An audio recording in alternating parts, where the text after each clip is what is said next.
আসসালামু আলাইকুম প্রিয় দর্শক, আপনারা কেমন আছেন? আশা করি ভালো আছেন। আপনাদের সামনে আরেকটি নতুন ভিডিও নিয়ে হাজির হলাম। যে জামায়াতের আমির ডক্টর শফিকুর রহমান ইফতারের সম্মেলনে বললেন, এখন কেন সরকার মেনে নেয় জুলাইয়ের জুলাইয়ের সনদ বাস্তবায়নের জন্য আগে কেন মেনে নিলেন না, তা আপনারা এখন করে মেনে নেন। তো জুলাইয়ের বাস্তব আকাঙ্ক্ষা সবগুলো মেনে নেন, আর দলীয়করণগুলো বাদ দিন। জনগণের সাথে প্রতারণা করবেন না। তো আপনারা দলীয়করণ কেন জায়গায় জায়গায় বসাইতেছেন?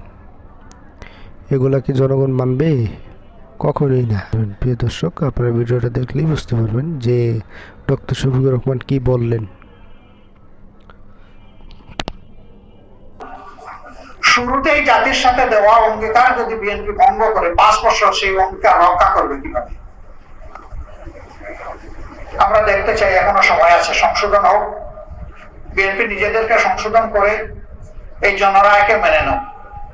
69% মানুষ সংস্কারের পক্ষে ভোট দিয়েছে, ভোট দিয়েছে।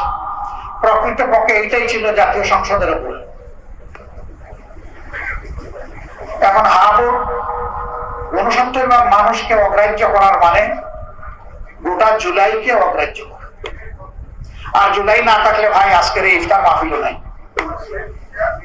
আমরা কি 15.5 বছর এইরকম ইফতার মাহফিলে বসতে পেরেছি? জুলাই না থাকলে এখন কোন জাতীয় সংসদ নাই। জুলাই না থাকলে এখন যমুনা বলেন আর প্রধান বিরোধী দলীয় নেতা বাসভবন বলেন, ওগুলাও কিছু নেই।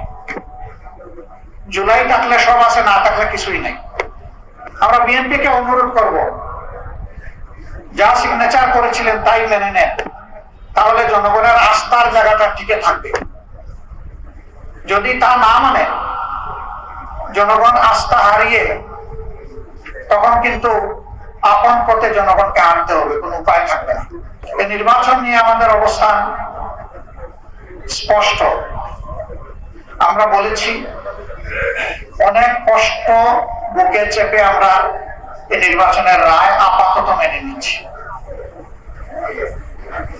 অতীতের ধারাবাহিকতার সাথে সাথে বলে দিতে পারতাম এই নির্বাচন আমরা গ্রহণ করিনি, প্রত্যাখ্যান করলাম। তাহলে কি হতো? সেটাও আমাদের সামনে বিবেচনায় ছিল বলেই আমরা মেনে নিয়েছি। কিন্তু তার মানে এই নয় যে সমস্ত অন্যায়কে আবার মেনে নেব। অন্যায় করলেই বাধা হয়ে দাঁড়াবো ইনশাআল্লাহ। জুলাই সনদের কথা বলা হয়েছে। সংখ্যাগরিষ্ঠতা পেয়ে বিএনপি এখন ক্ষমতায় গিয়েছেন, তারাও তো এখানে স্বাক্ষর করেছে। স্পষ্ট লেখা ছিল যে একটি নির্বাচন হবে। আমাদের দাবি ছিল যে গণভোটটা আগে হবে, তাহলে জাতি একটা দিশা পাবে। কিন্তু বিএনপির অনড় মানসিকতার কারণে সরকার তাদের কাছে নথি স্বীকার করে একই দিনে গণভোট এবং সাধারণ নির্বাচন ঘোষণা করে। মানুষ সাধারণ নির্বাচনে যে ভোট দিয়েছে, সে ভোটের প্রতিফলন ফলাফলে আসেনি। এটা আমাদের কথা না। সবার আগে এই কথাটা বলেছে টিআইবি, এরপরে বলেছে সুজন। তারা কোনো দলের না, তারা তাদের নির্দলীয় অবস্থান থেকে এই কথাগুলো বলেছে। তারপরে বিগত সরকারের একজন উপদেষ্টাও সেই একই কথা একই সুরে বলেছে। এর মধ্য দিয়ে এটা প্রমাণিত হয়েছে, এই জায়গায় জনগণ যাদেরকে জাতীয় সংসদে তাদের প্রতিনিধি হিসাবে পাঠাতে চেয়েছে ভোটের মাধ্যমে, সেই ভোটের ফলাফলকে হাইজ্যাক করা হয়েছে। এখানে উপস্থিত অনেকে আছে যাদের অধিকার কেড়ে নেওয়া হয়েছে, হরণ করা হয়েছে। আমরা লড়ে যাবো, আইনি ভাবে লড়ে যাবো, রাজপথে লড়ে যাবো, সংসদ ইনশাআল্লাহ। তো ওখানে তো কথা ছিল, স্পষ্ট লেখা ছিল, একই দিনে ভোট হবে এবং একই দিনে যারা নির্বাচিত হবেন একই ব্যক্তির কাছে তারা দুটি শপথ গ্রহণ করবেন। আগে শপথ গ্রহণ করবেন সংস্কার পরিষদের সদস্য হিসাবে দ্বিতীয় শপথটা গ্রহণ করবেন জাতীয় সংসদের সদস্য হিসাবে। এখানে বিএনপিও সাইন করেছে, আমরাও করেছি, সবার শেষে সিগনেচার করেছে এনসিপি। একটা দল শুধু বাদে কমিউনিস্ট পার্টি সম্ভবত তারা করে নাই, আর বাকি সবাই করেছে। তো কমিউনিস্ট পার্টির তো কোনো প্রতিনিধিত্ব আসে নাই সংসদ। এখন বিএনপির আপত্তি কেন? শুরুতেই জাতির সাথে দেওয়া অঙ্গীকার যদি বিএনপি ভঙ্গ করে 5 বছর সেই অঙ্গীকার রক্ষা করবে কিভাবে? আমরা দেখতে চাই এখনো সময় আছে, সংশোধন হোক, বিএনপি নিজেদেরকে সংশোধন করে এই জনরায়কে মেনে নাও। 69% মানুষ সংস্কারের পক্ষে ভোট দিয়েছে, ভোট দিয়েছে। প্রকৃত পক্ষে এইটাই ছিল জাতীয় সংসদের উপর। এখন ভোট 69% মানুষকে অগ্রাহ্য করার মানে গোটা জুলাইকে অগ্রাহ্য করা। আর জুলাই না থাকলে ভাই আজকের এই ইফতার মাহফিলও নাই। আমরা কি 15.5 বছর এইরকম ইফতার মাহফিলে বসতে পেরেছি? জুলাই না থাকলে এখন কোন জাতীয় সংসদ নাই। জুলাই না থাকলে এখন যমুনা বলেন আর প্রধান বিরোধী দলীয় নেতা বাসভবন বলেন, ওগুলাও কিছু নেই। জুলাই থাকলে সব আছে, না থাকলে কিছুই নেই।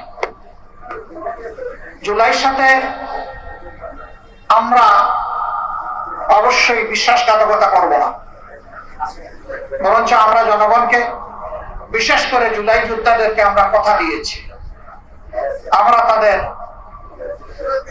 আকাঙ্ক্ষা বাস্তবায়নে আমরা আমাদের অঙ্গীকারের উপরে থাকবো, আমরা লড়ে যাবো ইনশাআল্লাহ। আমরা বিএনপিকে অনুরোধ করব, যা সিগনেচার করেছিলেন তাই মেনে নেন, তাহলে জনগণের আস্থার জায়গাটা টিকে থাকবে। যদি তা না মানে, জনগণ আস্থা হারিয়ে, তখন কিন্তু আপন পথে জনগণকে হাঁটতে হবে, কোনো উপায় থাকবে না। সম্মানিত সুধী মন্ডলী, আজকে রমজানের দিনে এই কথাগুলো বলতে হচ্ছে কেন? এটাই তো দুঃখের বিষয়। কারণ জাতি একটা ক্রিটিক্যাল জাংচারে আছে।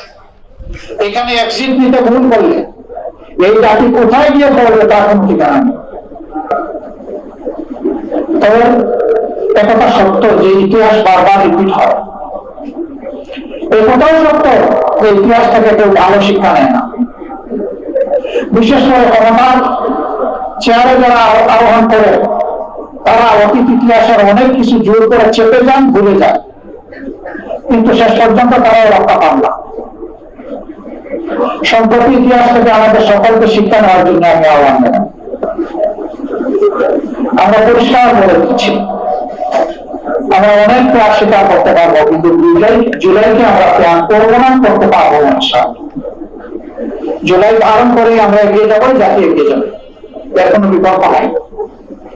ইতিমধ্যে অনেকগুলো অঘটন ঘটে গেছে সরকার দায়িত্ব নেওয়ার পরে। আপনারা দেখেছেন ট্রাইব্যুনালের চিফ প্রসিকিউটর রাতারাতি বদল করা হয়েছে।